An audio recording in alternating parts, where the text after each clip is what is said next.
Hey, welcome to another episode of the Leverage Your Podcast show.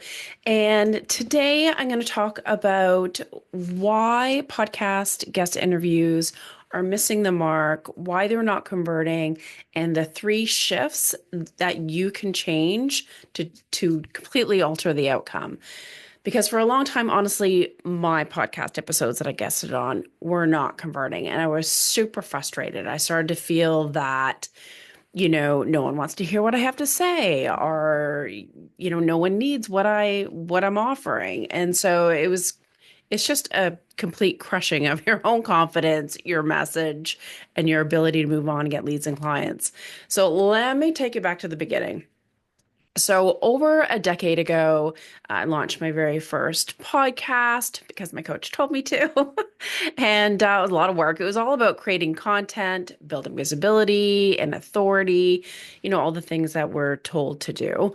And it wasn't until later that I started guesting on podcasts. And I actually kind of wish that I did that first. But back then, I ran a VA agency, and I was just talking about like productivity tips and systems. And later, as my business evolved, I shifted into content marketing. And so I felt like I had solid topics. I gave lots of value on the episodes, and I sounded smart, if I do say so myself. But here's the kicker. I wasn't getting booked consistently, and I definitely wasn't getting clients, and I wasn't getting the right people reaching out. Now, I even went so far as to hire a booking agency to help, level up and get on more shows and get on better shows. And I just wasn't getting booked, to be honest. And it wasn't until they hit me with some hard truth and said that my topics were kind of generic. They didn't really stand out. They didn't really tell people what the episode would be about. They were broad, they were too safe, and honestly, they were kind of boring. And so I wasn't standing out. I wasn't getting noticed. I wasn't getting booked. I wasn't getting interviews.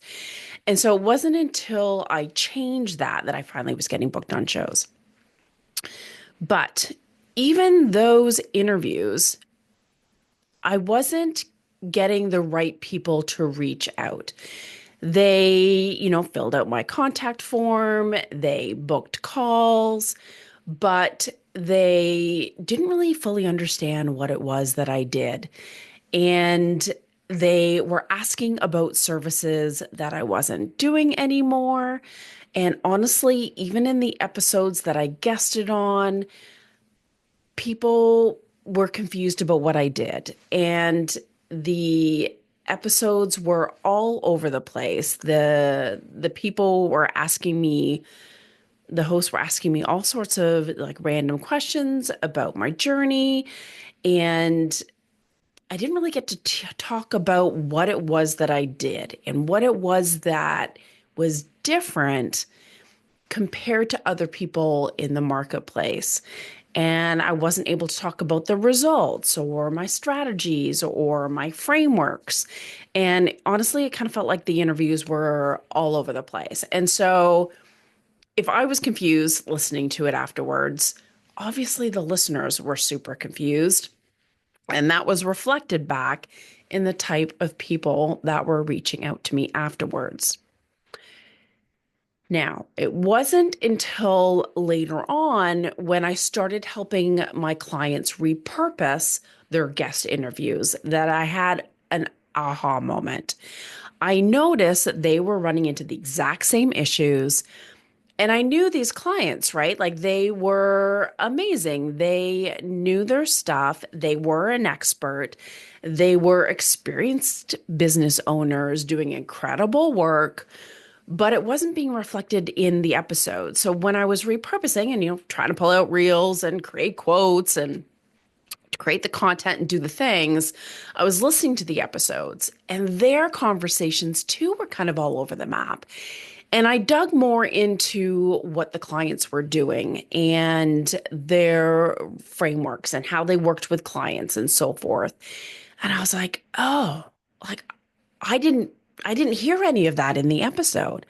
I couldn't really tell what it was that you did in that interview.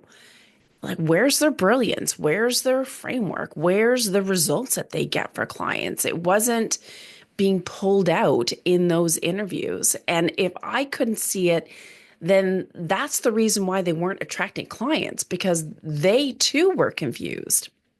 And so that's when I got determined and I started really digging deep into what made podcast appearances powerful instead of forgettable. And when I discovered these mistakes that we were all making and fixed them, it was a game changer.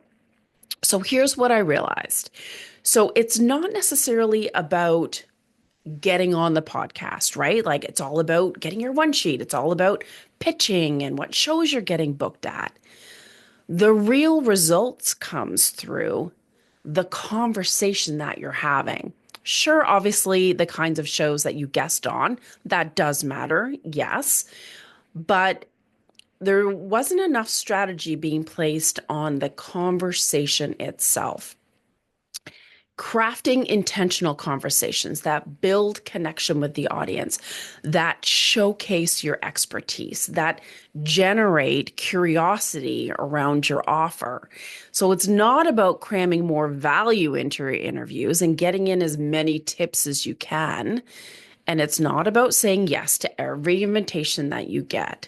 It's not about winging it and hoping for the best. Again, it's being intentional about that conversation. And so that's how I built my bridge to profits. And from there, I created the podcast Conversations That Convert framework and program.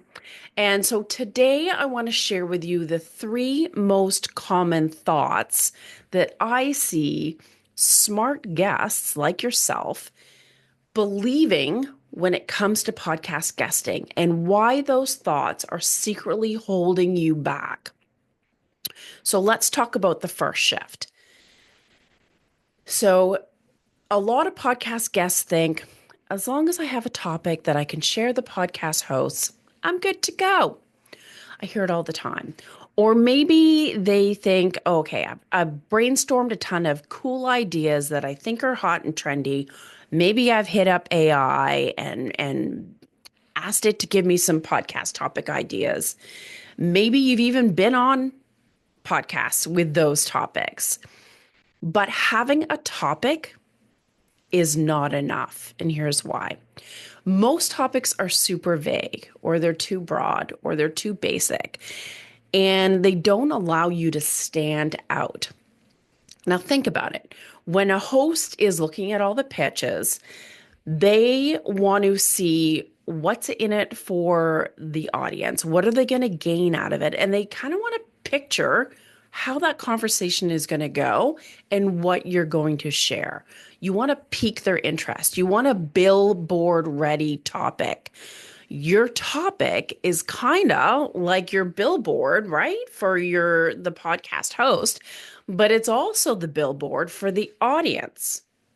Because quite often the topic and what you're going to talk about, of course, is going to end up being the topic and the title of the episode when it's in iTunes, Amazon, their show notes, all that good stuff.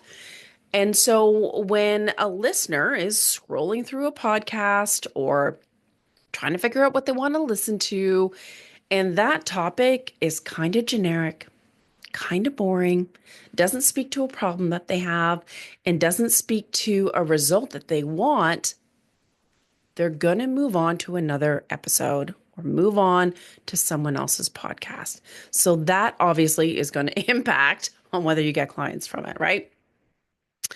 And so your topic isn't just content. Again, it's your positioning tool. It should signal to your authority, spark curiosity. It should, speak to the result that the audience wants. So every good topic gets attention and gets you booked, and a great topic gets you clients. Now let's talk about the second shift that needs to take place. And that is the thought of, I just need to teach and share what I know. It's all about getting on the show and just building that exposure. this one's sneaky because it comes from a good place, right? You want to give value, and that's fantastic. And it's super helpful. Yes, you want to teach the audience, but here's the problem. Teaching isn't the same as leading a conversation that converts. So when you teach too much, the audience gets confused. There's too much information. They're not moved to take that next step with you. They don't see why they need you. They think, awesome, thanks for the tips. That was great. Instead of, wow, I didn't think of it that way. I love that idea. I need this. What do they have next? They're not leaning in to work with you.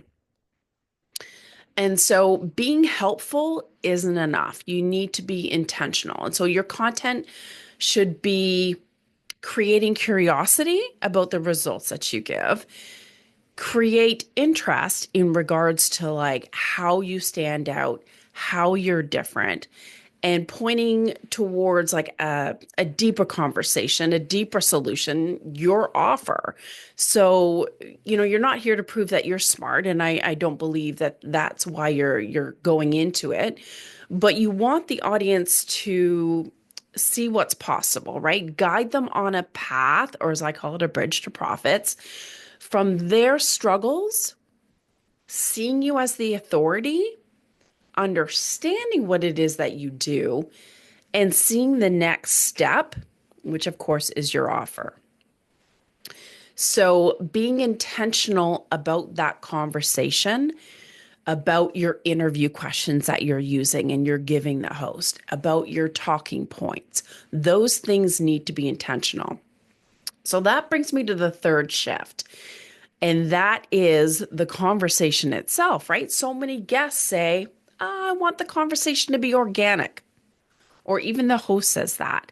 I don't want to, go by a strict list of questions, or I don't want to feel like I have a script, or that the conversation feels really like stilted. I get you don't want to sound scripted, and that's 100%. None of us do, right? No one wants to sound robotic. No one wants it to feel like a stiff conversation. You want it to really flow. You want it to have the good energy. You want it to have that back and forth between you and the host. But here's the problem, is that when you aim for it being organic without any structure, you're leaving your message and your results up to chance. And so I've had, clients come to me being super frustrated, being in an interview, and I felt it this way as well, and feeling like they didn't really get a chance to talk about their framework. That again, the host was asking all these random questions, and you didn't really get to talk about your framework. You didn't really get to talk about your expertise in a way that you want to be positioned. And so when you give the host interview questions, that is your compass. I call it your interview GPS. That is your way to guide the conversation so that the host can see what it is that you're going to share, what value you're going to bring to the episode, what insights that you're going to bring to, the audience. And so it acts like a guide. Even if they don't read those questions rote for rote, it still allows you to create structure and bring that conversation back to what it is that you want to deliver. Again, it's being more intentional, right? And creating that path and momentum to guide the audience to your offer. And so organic doesn't mean that you're unprepared. It means that you're clear enough to be conversational, but strategic enough to stay focused. And that's the difference. That should be the backbone of every conversation, even if your tone is relaxed. The way you say it is different, right? You still want to be you. You still want to, again, have that back and forth, but you want that compass and that guide to frame the conversation in a more strategic way. And so these are just a few of the shifts. I do have a few other shifts that I would love to share with you in a guide that I have, and it's called From Crickets to Clients. It's 5 shifts to turn podcast interviews into real results. And these are mindset traps, right? And why they're costing you leads and how to start thinking about it differently and thinking about the conversation in a more strategic way. So if you go to leverageyourpodcast.com/clients, then you can grab that guide for free. And yeah, again, I hope you are able to look at that conversation a little bit more strategically so that you can feel more in control and feel confident going into your podcast guest appearances and to be able to really connect with the audience and lead them on that path to your offers to get more leads and clients. So, yes, conversations that convert. And if you are curious about my program for conversations that convert, find me on social, DM me, go to smoothbusinesspodcasting.com and find me there. And I hope you crush it on your next podcast interview. Till next week.